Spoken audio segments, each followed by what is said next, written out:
Анатолий Леонович, скажите, пожалуйста, ответную речь экспромтом. Экспромтом. Ну что, товарищи, я очень благодарен, что не забыт мой 40,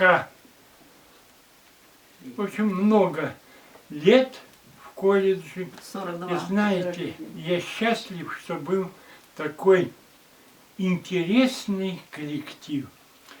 Я разговаривал с Минаевой, с Беляевой, с Татановой и со всеми другими товарищами. Так что спасибо коллективу. Вас помнят, любят Да. ваши выпускники, ваши ученики. Вы учитель с буквы большой. Есть такое высказывание: Творец дал человеку 2 колена, одно преклонять перед учителем, другое перед целителем.